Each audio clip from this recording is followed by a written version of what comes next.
జై గురుదత్త శ్రీ గురుదత్త. కోరంగి. ఈ కోరంగి అనే మాటను విననటువంటి తూర్పుగోదావరి జిల్లా వాసులు ఉండరు. ఎప్పుడో ఏదో సందర్భంలో ఏదో విషయంలో ఈ కోరంగి గురించి తెలిసిన వారే ఉంటారు. అందున కాకినాడ వారికి అయితే ఇంకా ఎక్కువ తెలుసు. ఎందుకంటే కాకినాడకి సుమారు 18 కిలోమీటర్ల దూరంలోనూ, తాళరేవుకి అయితే కనుక 2 కిలోమీటర్ల దూరంలోనూ ఈ కోరంగి గ్రామం అనేది ఉంది. ఇప్పుడు ఇసుక మేటలతో నిర్మానుష్యంగా కనిపించే ఈ కోరంగి గర్భంలో ఎన్నో పురాణపరంగా ఉన్న విషయాలు, చరిత్రపరంగా ఉన్న రహస్యాలు ఎన్నిటినో దాచిపెట్టుకుంది.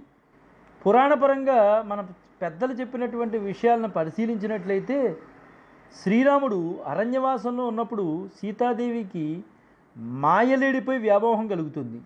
అంతటా శ్రీరాముడు మాయలేడిని వెంబడించి ఆ మాయలేడిని ఒక చోట వధిస్తాడు. ఆ వధించిన ప్రాంతమే కోరంగని మన పెద్దలు చెప్తూ ఉంటారు.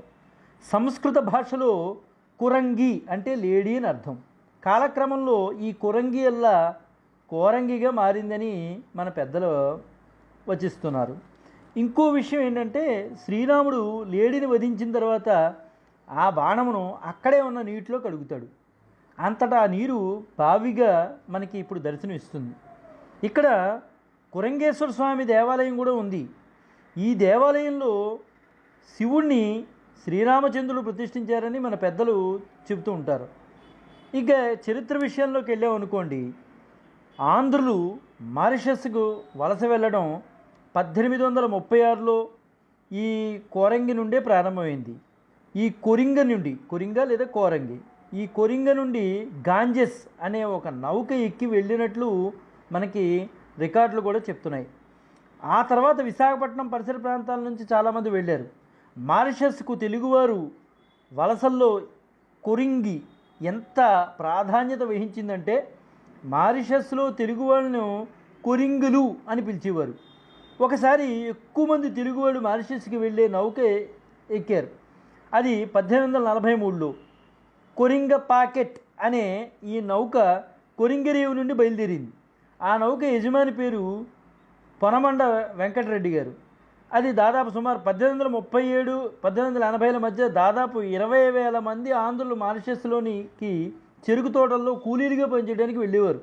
అంటే ఈ కోరంగి నుంచే వెళ్ళేవారు అనమాట. వాళ్ళు ఎక్కువ మంది ఎక్కడి నుంచి వచ్చారంటే గంజాం నుంచి, అదేవిధంగా వైజాగ్ నుంచి, రాజమహేంద్రవరం నుంచి వెళ్ళేవారు అనమాట. ఒకప్పుడు అంటే 1838కి ముందు కోరంగి రేవులో భారీ నౌకలు వచ్చి సేద తీర్చుకునేవి. ఎందువల్లంటే మరమ్మత్తు లాబీకి విదేశ నౌకలు కోరంగిలే ఆగేవి అనమాట. అంటే ఇది చిన్న విషయమేని కాదు.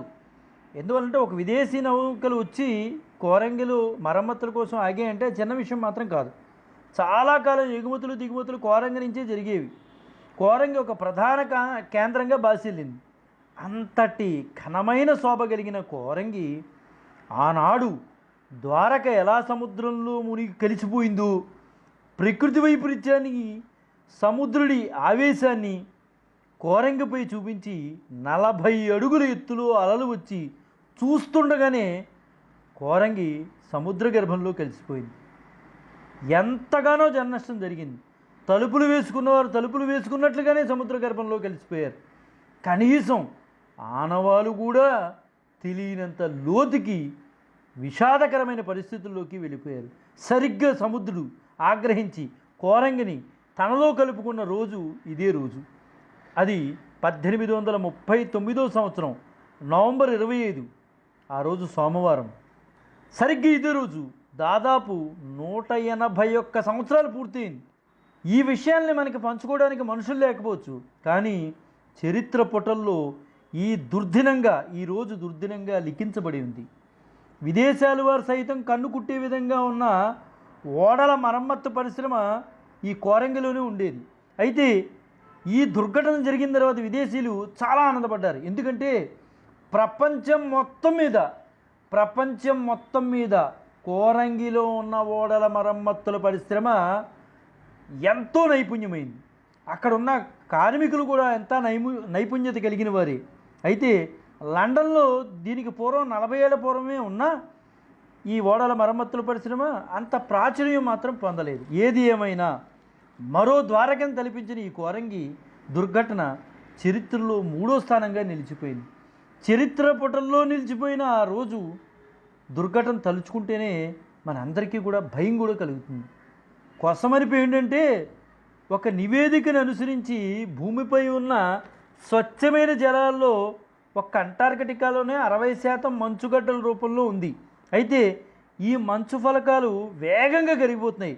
ప్రత్యేకించి పశ్చిమ అంటార్కిటికా హిమానీయ నదులు సముద్ర మట్టానికి దిగువన ఉన్న నేపథ్యంలో సముద్ర వేడికి తీవ్ర ప్రభావం అవుతున్నాయి. అయితే ఏటా 100 కోట్ల టన్నులు మంచుగడ్డలు కరిగిపోతున్నాయి, సముద్రంలో కలిసిపోతున్నాయి.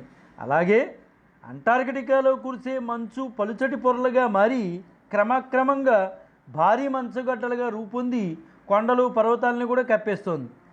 అక్కడ మంచు పొర దాదాపు 3 కిలోమీటర్ల పైగా మందంతో ఉంటుంది. ఇది మొత్తం కరిగిపోతే మొత్తం భూమిపై 160 అడుగుల ఎత్తున నీరు ఆవహిస్తుందన్నమాట.